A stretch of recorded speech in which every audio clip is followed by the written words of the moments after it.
வணக்கம் பானு. பென்சில் புயல் எதிரொலியாக கடல் சீற்றமாக காணப்படும் காசிமேடு கடற்கரையில் அடையாள அட்டை பரிசோதனை செய்த பிறகு மீனவர்களை உள்ளே அனுப்பும் பணியில் போலீசார் ஈடுபட்டு வருகின்றனர். பொதுமக்களுக்கு 2 நாட்கள் உள்ளே செல்ல தடை விதிக்கப்பட்டுள்ளது. பென்சில் புயல் எதிரொலியாக காசிமேடு கடற்கரையில் கடல் அலைகள் சீற்றத்தோடு காணப்பட்டு வருகிறது. இந்த நிலையில் கடற்கரை நுழைவாயிலில் முன்பு போலீசார் பணியமர்த்தப்பட்டு இரும்பு தகுதிகளை அமைத்து பொதுமக்கள் உள்ளே செல்லாதவாறு விரும்பி காட்டி வருகின்றனர். விசைப்படகு அங்கு கட்டப்பட்டு வருகிறது. அதை பார்க்கும் பணி நடைபெற்று வருகிறது. விசைப்படகு உரிமையாளர்கள் மற்றும் மீனவர்கள் அடையாள அட்டை இருந்தால் மட்டுமே உள்ளே அனுமதிக்கப்படுகின்றனர். அவர்களுக்கு வழியில் நின்று புகைப்படம் எடுப்பதோ வீடியோ எடுப்பதோ போன்ற செயல்களில் ஈடுபடக்கூடாது என்று எச்சரித்து அனுப்புகின்றனர்.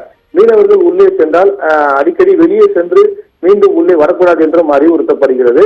ரப்பர் படகோடு பாதுகாப்பு பணியில் இங்கு 20க்கும் மேற்பட்ட போலீசார் பணியில் உள்ளனர். பொதுமக்களிடம் கடுமையான கட்டுப்பாடுகளை விதித்து அவர்களை அங்கு உள்ளே அனுமதிக்காமல் அவர்களை வெளியேற்றி வருகின்றனர். தற்போது இருந்து இந்த பகுதியில் பலத்த காற்று வீசி வருவதால் யாரையும் உள்ளே அனுமதிக்கவில்லை.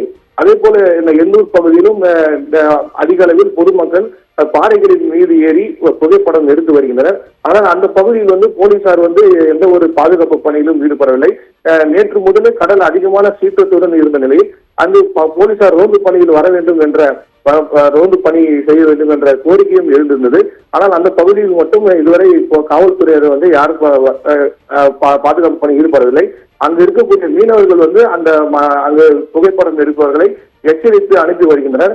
மேலும் இன்று மாலை முதலே புயல் தீவிரம் அடைந்த நிலையில் மாலை முதலே அங்கு கடற்கரை பகுதியில் வைக்கப்பட்டிருக்கும் ஃபைபர் படகுகளை முழுமையாக வெளியேற்றி சாலையில் வைத்து வருகின்றனர். பானு, விவரங்களுக்கு நன்றி நவநீத கிருஷ்ணன். பென்சில் புயல் காரணமாக காசிமேடு கடற்கரையில் கடல் அலைகள் சீற்றத்தோடு காணப்படக்கூடிய சூழலில் அந்த பகுதிக்கு வரக்கூடிய பொதுமக்களை திருப்பி அனுப்பக்கூடிய பணிகளில் காவல்துறையினர் ஈடுபட்டு வருகின்றனர்.